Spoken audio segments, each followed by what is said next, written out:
Hey, how's it going guys? It's the Jeckening back for another Crossing Void video. And so today we're going to be taking a look at Summer Girl Akko. And so how this is basically going to go is I'm going to show you how much I've got her up, what she's going to be used for, and if you should summon. If you need to have her, if she's an essential, if she's not. Yeah, we're going to be taking a look at all that. So this is how I've got her built up. So she has 165 talent. If this will load. Yeah, my internet's really poor today because it's raining. So yeah, I mean, nothing special. You could definitely get her up at a higher talent level than what I have her. But I think this is decent. This is basically, I've got no defense on her whatsoever. But I've basically just got attack because she'll do a lot of, but most of her healing or her skills is just based on attack scaling. So if you have her attack higher, then she'll do more heals. And obviously crits for healing are very good. Talent's pretty good as well. To be honest, I don't really understand what it means. It's really confusing. Well, it's not that it's confusing. It's just she has like 3 separate effects: splash, wet, and orb. The wet, you kind of see.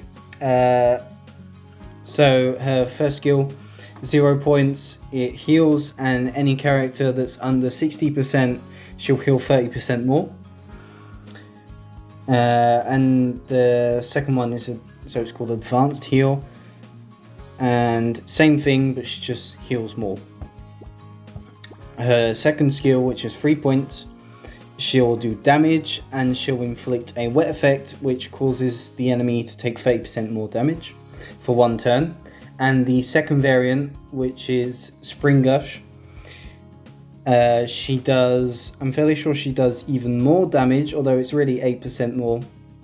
To the front enemy, and she applies 1 wet effect, and this stacks up to 12 times. And so the wet effect, I'm fairly sure it does, so it inflicts damage up, or damage taken up, and so she can stack this. Although unless you're fighting like a major boss, like I don't know, like what's it called, Decrepit Dream, you won't really see it that often, because obviously you'll maybe see it like once or twice, like 1 or 2 stacks, but it won't go any higher than that because the fight would probably end by then. And so her climax skill, she has 2 variants, or 2 climax skills really. The first one is a heal, and it consumes all these splash effects that you have. But it's quite a good heal. And the second variant is a damage kind of attack. It does damage to the front enemy. It does arcane damage, and it will remove all wet effects of target. And then it will return to mode 1. So yeah, that's pretty much her equips. I'm going to show real quick. While I'm showing the equips, the Psyche I've got on her, so she has 2 Psyche. 1 Psyche is for damage, the second is for healing. I've got the first one equipped. I will get the second one at some point. So yeah, this is what the first one does at level 20, so it's maxed. And this is the second one does at level 1. So basically it's just increase her healing, which is very, very important, which is very good. So there are a few ways you can use Akko. So you can use her as obviously your support character who heals and who will inflict damage up to the enemy, and so basically she'll be the support of the team. So yeah, you can have her as the support, or you can have her as a damage dealer. But really, she's mainly used for a support. So this is the kind of team I've got set up. Obviously, I like going into Void Expedition level 6-ish, because I think that's a fair enough level where you can kind of just go in an event where they've got a decent amount of health, where you can just show off how much damage the character will do, and then I'll go into maybe a harder event and show off how well she deals there. How well she does, sorry, there. So maybe I'll go into like Pandemonium level 5 or something. So obviously I'm not going to take too much damage because they just don't do that much damage at this point. But that's not really what we're here for. So you know what? Let's just skip. So you see, this is basically a heal. This is a attack which inflicts, which will make I forgot his name. This guy to take more damage up, and this is just a big heal that will change everything into mode 2, I think, I'm not sure.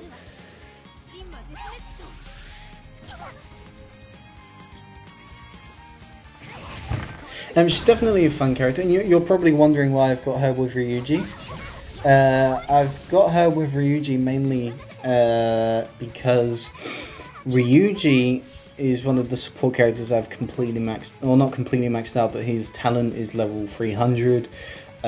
His skills are completely maxed, he's got very good equipment on, so on and so forth. So what I want to do now is I just want to have a look at her, how much she heals. So this is obviously, so it does 46%, none of the characters are under 60% health, so let's just see. So you see, it's kind of fair numbers. I've seen like on a crit it does like 2,600, something in those realms, which is fairly good. And obviously the second variant, which is going to be a mega heal, or I forgot what it was called. But yeah, so let's just do this. See how much she heals for this. She will be good for harder content. Like, say, if you need a healer, say if you don't have, like, Kirino or Hatsune Miku, then she'll definitely be a good healer. Because on, like, a crit, she did 4,000. You'll see we got the effect of Water Orb, which gives you... it does even more damage. And obviously, if ever you have the Lamp of Nightingale weapon, she'll do quite a lot of damage. She'll heal, sorry, a lot more. And obviously you can change the equipment. The equipment I've got on now is more of a... So we'll see how much damage she does here. Sorry, what was I saying? Yeah, the equipment I've got on is more like a physical aggression and attack kind of equipment. So maybe you would want something more like a healing equipment, because obviously she's mostly a healing character, but she can do damage, which is why I kind of like just having a aggression kind of build. So I've done one fight with Ryuji, so we saw how she was in last position, but now I kind of want to just take Misaka. Now the stats will change a bit. Misaka is not as high up as Ryuji. The equipment's maxed out though. She does have a support, like weapon. So see, obviously we start off, but if this was an actual fight, you'd have 0 skills, but because this is... Void Expedition, they give you points. So let's just see how much she does here. First turn. So see, she does about 20,000 with the Psyche included. Now Misaka does have a Psyche as well that's completely maxed out. I mean, she's good. She's definitely good. Obviously, you should really prioritize and think what you want. Obviously, the best kind of limited character would be Kimono Asuna.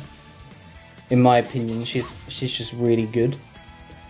But it really comes down to personal preference. I mean, if you want to summon her because you really like the character or something like that, then you definitely should some of the character.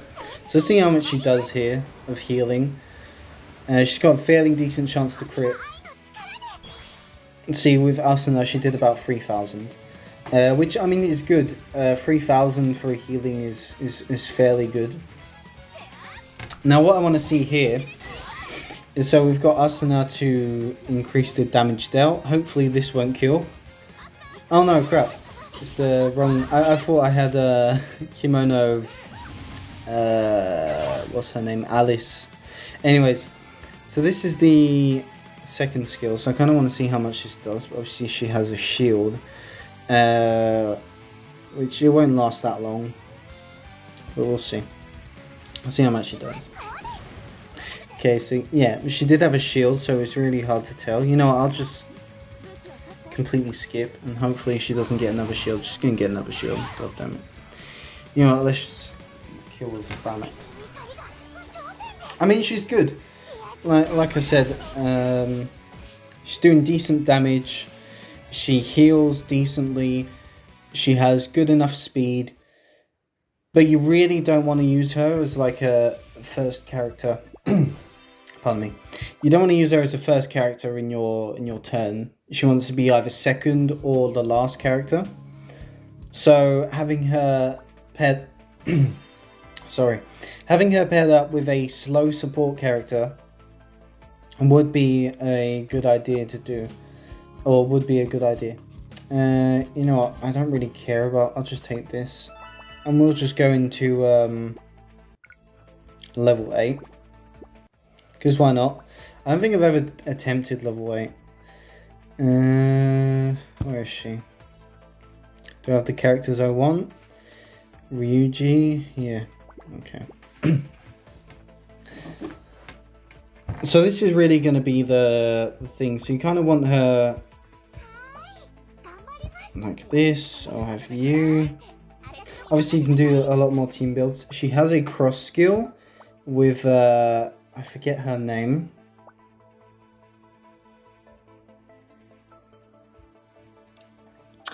With her, I forgot her name.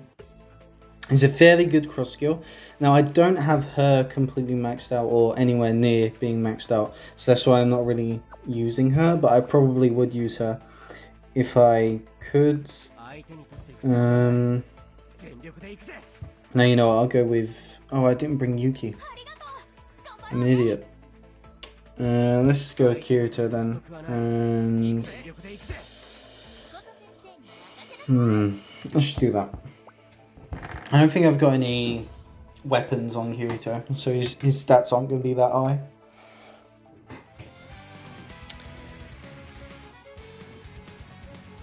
So yeah, this is what we kind of want to see. So she's going to be slow. I think she's going to be pretty much the last character in this whole rotation.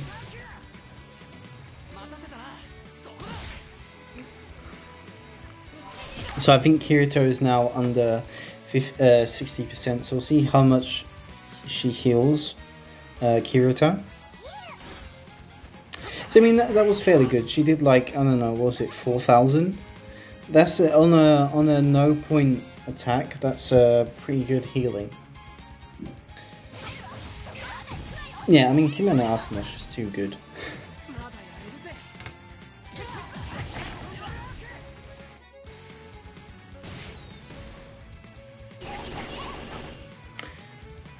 So here what we're going to do is I'm going to use her climax skill. I'm going to see how much she heals, because she should heal Kirito for like 5,000 or 6,000. Oh, never mind. It's only 2,700. But she is good.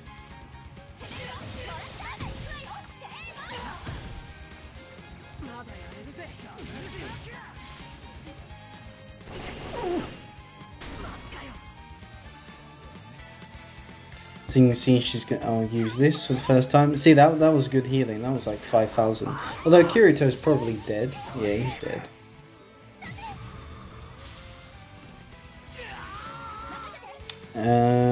Let's see, I'll do this.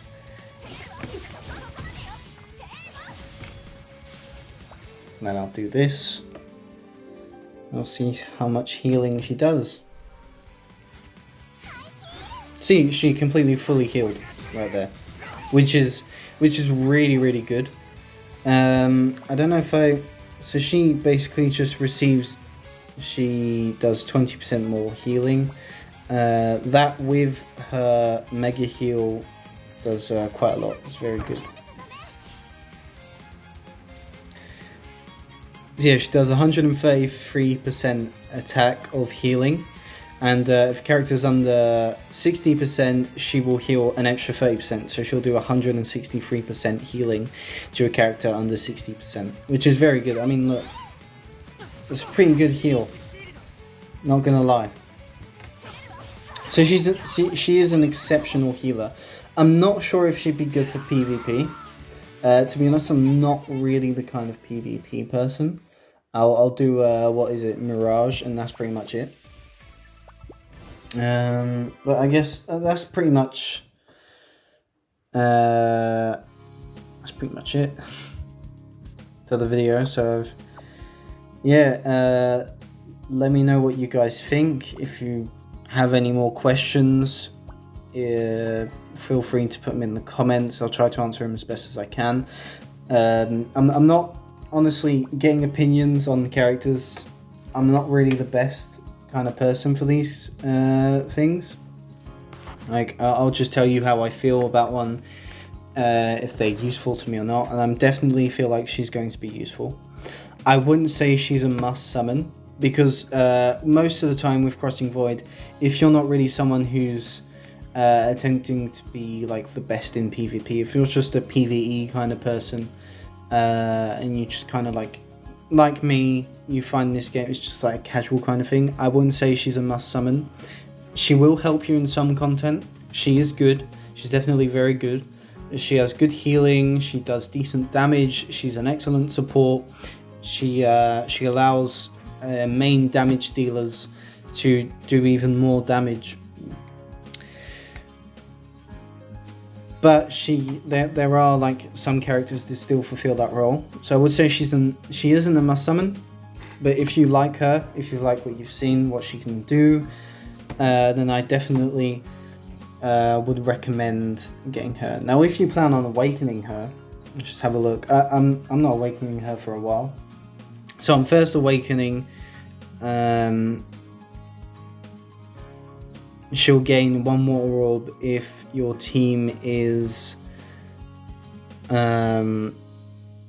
higher or equal to 60%, which is quite good. I'm fairly sure the wall just does more damage. And when she's awakened, step 2, she does 5% more base attack, or she increases her base attack by 5%. Awakening 3, her climax skills cost 1 less point, which is also another thing that's very good about her. Her climax skills do not cost a lot. Her healing is only 5 climax points, and her damage is only 6 climax points. So if you get her to Awakening 3, you can essentially get her climax skill off. If you have her in like the last slot and she has slow speed, you could get her climax skill on the end of the first turn. So it could be like a full heal, or just a very good heal, and then you can switch her attacks to mode 2, which then she'll be very effective.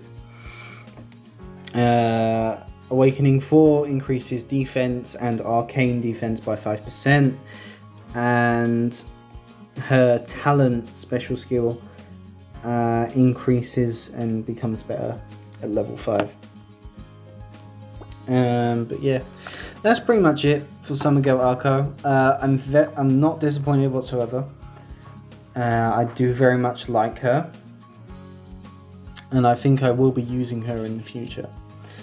So yeah, so let me know what you guys think. Be sure to like and subscribe if you enjoyed. Maybe give me some feedback on how to improve my videos in the future, and also let me know if you summoned for her, and if you did you get lucky? Personally, I got lucky. I got her on 21, which is very, very good. So now I can save my tickets and my maigo for when Summer Girl Beach Girl, Summer Girl. I don't know. Whenever Summer Kirino comes back. So yeah, so she goes away in about 2 days. So yeah, thanks for watching, and watch how you go.